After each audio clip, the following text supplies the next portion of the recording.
باغ جنت کے ہیں بارے مدح خانے اہل بیت، تم کو مژدہ نار کا اے دشمنان اہل بیت۔ ان کے گھر بے اجازت جبریل آتے نہیں، قدر والے جانتے ہیں قدر و شان اہل بیت۔ اے شباب فصل گل، یہ چل گئی کیسی ہوا، کٹ رہا ہے لیلہاتا بوستان اہل بیت۔ سر شہیدان محبت کے ہیں نیزوں پر بلند، خدا نے اور اونچی کی قدر و شان اہل بیت۔ زخم کھانے کو تو آب تیغ پینے کو دیا، زخم کھانے کو تو آب تیغ پینے کو دیا، خوب دعوت کی بلا کر دشمنان اہل بیت، خوب دعوت کی بلا کر دشمنان اہل بیت۔ مامون الرشید جو حکمران تھا، انہوں نے قسطنطنیہ کے عیسائی بادشاہ کو، قسطنطنیہ تو سلطان محمد فاتح نے بعد میں فتح کیا، جو آج ترکی ہے، استنبول ہے، وہاں عیسائیوں کی حکومت تھی۔ تو مامون الرشید نے خط لکھا قسطنطنیہ کے حکمران کو کہ یونانی فلسفے کی جتنی کتابیں ہیں اور جو آپ نے نئے نئے علوم ایجاد کیے ہیں وہ ساری کتابیں ہمیں بھیجو۔ اس وقت تو مسلمانوں کا ہی آرڈر چلتا تھا۔ وہ بادشاہ گھبرا گیا، اس نے اپنے پادریوں سے مشورہ کیا کہ مسلمانوں کا حکمران ہماری یونانی فلسفے کی کتابیں اور دیگر جو ہے جدید علوم کی کتابیں منگوا رہے ہیں اپنے ملک میں پڑھانے کے لیے، تو کیا ہم دے دیں؟ کہیں مسلمان ہم سے آگے تو نہیں نکل جائیں گے؟ تو ان کا جو بڑا پادری تھا اس نے کہا کہ ساری بھیجو، ساری کتابیں بھیجو۔ اس نے کہا کیوں؟ اس نے کہا جب یہ ہماری کتابیں پڑھیں گے نا فلسفے کی، تو پھر یہ قرآن و حدیث بھی فلسفے سے سمجھیں گے، پھر یہ امام حسین کی شہادت پر بھی فلسفہ شہادت بیان کریں گے، اور معراج شریف پر بھی یہ فلسفہ معراج ہی بیان کریں گے، اور نماز پر یہ فلسفہ نماز ہی بیان کرتے رہیں گے۔ ہاں جی، ان کو پھر ہر بات جو ہے وہ ہماری عینک سے یہ اپنا دین پڑھیں گے، فوراً بھیج۔ تو آج بات وہی ہے، فلسفہ شہادت تو بیان ہوتا ہے، لیکن بتاؤ شیخ کہ ابن علی آیا تھا کیوں میدان میں، بتاؤ شیخ کہ ابن علی آیا تھا کیوں میدان میں، گر ہو سکتی تھی حجرے میں شمع ایمانی روشن۔ فلسفہ شہادت، ساری فلسفہ شہادت۔ تو اس کی بات، اس پادری کی بات کتنی عجیب تھی کہ بھیجو بھیجو، یہ جب قرآن بھی پڑھیں گے تو پھر فلسفہ قرآن ہی بیان کریں گے، فلسفہ حدیث ہی بیان کریں گے، انہوں نے اور کوئی بات نہیں کرنی۔ اس کی وہ دور رس نگاہیں اس پادری کی دیکھ رہی تھی۔ آج مسلمان نماز بھی پڑھتا ہے تو فلسفے کے تحت پڑھتا ہے، یہ نہیں کہ میرے رب کا کوئی آرڈر ہے، کہتا ہے ہو سکتا ہے جو کام رکا ہوا ہے وہ کام ہو جائے، ہو سکتا ہے ویزا لگ جائے، ہو سکتا ہے بیماری سے شفا مل جائے، اور یہ فلسفے کے طور پر سارے کام کرتے ہیں۔ تو اس واسطے اگلا جو شعر ہے نا، اس سے پہلے میں نے یہ بات اس لیے بیان کی تھی، آپ ذرا سوچیں کہ ہوا کیا کربلا میں۔ اپنا سودا بیچ کر بازار سونا کر گئے، عن عقبۃ بن ابی العزیر ان الحسین خطب اصحابہ واصحاب الحر بالبیدۃ۔ عقبہ بن ابی العزیر یہ کہتے ہیں کہ مقام بیدہ پر حضرت امام علی مقام امام حسین نے خطبہ دیا، اپنے ساتھیوں کو بھی، اور ہر جو یزیدی فوج کے سپاہ، بعد میں پھر امام علی مقام کے ساتھ بھی آ گئے، پھر حضرت ہر بن گئے۔ آپ نے خطبہ دیا مقام بیدہ پر، فرمایا فحمد اللہ واسنا علیہ، اللہ کی تعریف بیان کی، پھر اس کی توصیف بیان کی۔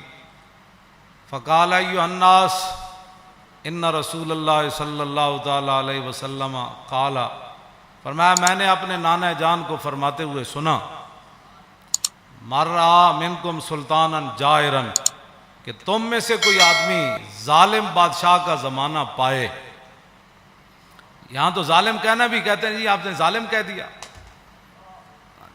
مرّا منکم سلطانا جائرا، تم میں سے کوئی آدمی ایسے بادشاہ کا زمانہ پائے جائر، جو ظالم بادشاہ ہو، مستحلا لحرم اللہ، جو اللہ تعالیٰ کی حرام کردہ چیزوں کو حلال کر رہا ہو، ناقصا لعہد اللہ، وہ اللہ کے ساتھ عہد و پیمان کر کے پھر اس کو توڑ رہا ہو. کلمہ پڑھنے کے بعد تو پھر نگاہ اور بندے کا رخ اور بندے کی ساری باتیں پھر ادھر ہی ہونی چاہیے نا. لو جی مرّا منکم سلطانا، اے مولا حسین دا خطبہ ہے.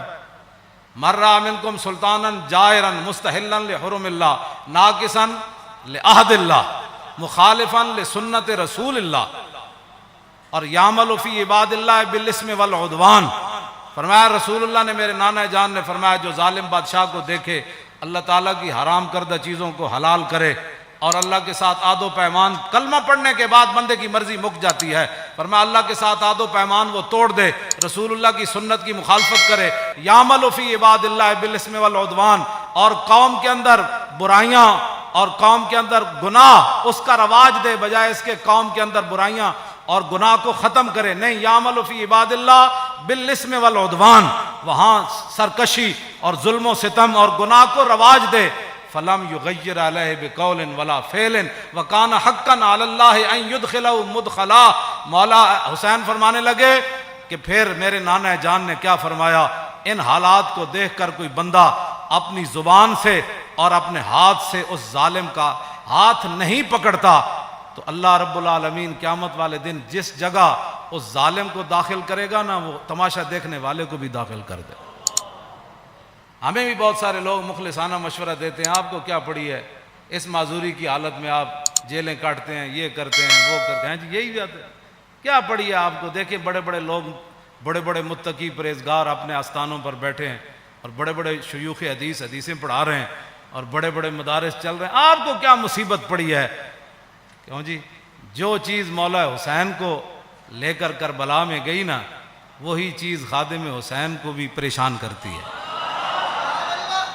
آگے آپ نے کیا فرمایا، الا ان ہؤلاء قد لزموا طاعت الشیطان وترکوا طاعت الرحمن واظہروا الفساد وعطلوا الحدود واستاثروا بالفیء وانا احق بالغیر. آپ نے فرمایا دیکھتے نہیں یزید نے کیا کام شروع کر دیا، قد لزموا طاعت الشیطان، یہ سارے کے سارے شیطان کے اطاعت گزار بن گئے، وترکوا طاعت الرحمن، اللہ کی اطاعت انہوں نے چھوڑ دی، واظہروا الفساد، ہر جگہ انہوں نے دنگا و فساد برپا کر دیا، وعطلوا الحدود، اور اللہ تعالیٰ کے احکام اور اس کی حدود کو معطل کر دیا، واستاثروا بالفیء، اور قومی خزانہ لوٹ کر کھا رہے ہیں. یہ امام حسین نے پھر آگے پہلے یہ بات فرمائی، پھر آپ نے فرمایا حسین مقابلے میں کیوں آیا، چشم گریاں، مزرعے اور گلا کٹ کر نمازے، اور شمر کا خنجر گلوئے خشک پر چلتا رہا، اور بزم حق روشن رہی اور حق کا دیا جلتا رہا. اے امام علی مقام فرمایا وانا حق بالغیر، فرمایا حسین سب سے زیادہ حق رکھتا ہے کہ یزید کے مقابلے میں آئے. میں سب سے زیادہ حق رکھتا ہوں حسین کہ میں تو. اچھا، اب جو فوج سامنے کھڑی تھی، آپ نے یہ بات تو آپ نے پہلے فرمائی نا، پھر جو سامنے آئے ہوئے تھے نا مقابلے میں، جو کہتے تھے دل تے تواڈے نال لیکن تلوار تواڈے نال کوئی، آپ نے فرمایا قد اتتنی کتبکم وقدمت رسلکم ببیعتکم، فرمایا یہ تمہارے خطوط ہیں جو تم نے مجھے بھیجے ہیں، اور بہت سارے قاصد تم نے میرے پاس بھیجے ہیں. کس بات پر؟ انکم لا تسلمونی ولا تخذلونی، کہ میں جب تمہارے پاس آ جاؤں گا تو تم پھر میرے ساتھ مل کر لڑو گے، مجھے یزیدی فوج کے حوالے نہیں کرو گے. یہ تمہارے خطوط ہیں میرے پاس، انکم لا تسلمون ولا، اور تم میرے اوپر حملہ کے وقت خاموش نہیں بیٹھے رہو گے، یہ تم نے لکھا ہوا ہے اس پہ. فَإِن تَمَمْتُمْ بِبَيْعَتِكُمْ تَرْشُدُوا، فرمایا اگر تم اپنی اس بیعت پر قائم رہتے ہو تو پھر ہدایت پا جاؤ گے، تُصِيبُوا رُشْدَكُمْ، ہاں جی، پھر تم ہدایت پا جاؤ گے، پھر تمہیں کوئی مسئلہ نہیں ہے. آگے پھر آپ نے لوگ پھر دیکھنے لگے یہ کون ہے، جان بوجھ کر بھی لوگ آنکھیں بند کر دیتے ہیں نا، کچھ ایک دوسرے سے پوچھنے لگے یہ کون ہے جو ہمارے سامنے خطبہ دے رہے ہیں، یزیدی فوج میں سے. تو فرمایا فانا الحسین ابن علی وابن فاطمہ بنت رسول اللہ. فرمایا جانتے ہو کہ میں حسین بن علی ہوں اور میں سیدہ طیبہ طاہرہ فاطمہ الزہرا کا صاحبزادہ ہوں. جانتے ہو مجھے؟ نفسی ما نفسکم والی ما آلکم فلکم فی اسوۃ. آپ نے فرمایا یہ مت رکھنا کہ حسین تمہیں میدان میں چھوڑ کر چلا جائے گا. جہاں میں رہوں گا، جہاں تم رہو گے، حسین تمہارے ساتھ رہے گا. جہاں تمہارے اہل و عیال ہوں گے، حسین کے بچے بھی وہی ہوں گے. نفسی ما نفسکم والی فلکم فی اسوۃ. اے مولانا جملہ بڑا عجیب ہے. فرمایا حسین کی زندگی کیا تمہارے لیے نمونہ نہیں ہے؟ اے میرے بچے سارے میں بھائی ناڑ لے آیا، سارا خاندان لے آیا. حسین کے میرے فلکم فی اسوۃ، تمہارے لیے میری زندگی ایک نمونہ ہے کہ میں سب کچھ دین کی خاطر لٹانے کے لیے آ گیا ہوں. وَإِن لَمْ تَفْعَلُوا وَنَكَثْتُمْ عَهْدَكُمْ فَخَلَعْتُمْ أَعْنَاقَكُمْ مِنْ بَيْتِكُمْ فَلَعُمْرِي مَا هِيَ فِيهِ لَهُ نُكْرَةٌ. آپ نے فرمایا کہ اگر تم میرا ساتھ نہیں دیتے اور جو تم نے وعدے کیے وہ توڑ دیتے ہو، میری بیعت تم ختم کرتے ہو، تو اللہ کی قسم مجھے اس پر کوئی زیادہ تعجب نہیں ہے. لَقَدْ فَعَلْتُمُوهُ بِأَبِي وَأَخِي وَابْنِ عَمِّي مسلم. فرمایا مجھ سے پہلے تم میرے ابا جی کے ساتھ بھی یہ غداری کر چکے ہو، اور میرے بھائی حسن کے ساتھ بھی تم غداری کر چکے ہو، اور میرے چچا زاد بھائی مسلم بن عقیل کے ساتھ بھی غداری کر چکے. وَالْمَغْرُورُ مَنِ اغْتَرَّ بِكُمْ فَحَظَّكُمْ أَحْطَاطُمْ وَنَصِيبَكُمْ دَيَّاتُمْ. فرمایا تم سے بڑا کائنات میں بد نصیب کوئی نہیں، جن کو اللہ نے اتنا بڑا حصہ دیا اسلام کی خدمت کرنے کے لیے کہ محمد الرسول اللہ کے نواسے خود آ گئے تمہارے پاس اور پورا خاندان لے کر آ گئے. فرمایا تم سے بڑا کائنات میں بد نصیب کوئی نہیں. جو حصہ تمہارے حصے میں آنا تھا، جو خدمت آنی تھی، تم نے اس کو ضائع کر دیا.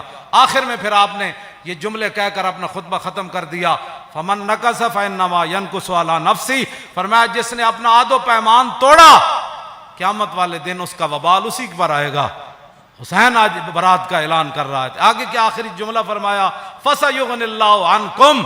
السلام علیکم ورحمۃ اللہ وبرکاتہ. بس یہ کہہ کر آپ نے خطبہ چھوڑ دیا.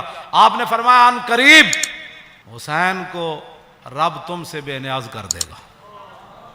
اور پھر السلام علیکم ورحمۃ اللہ وبرکاتہ کہہ کر آپ نے خطبے کو چھوڑ دیا.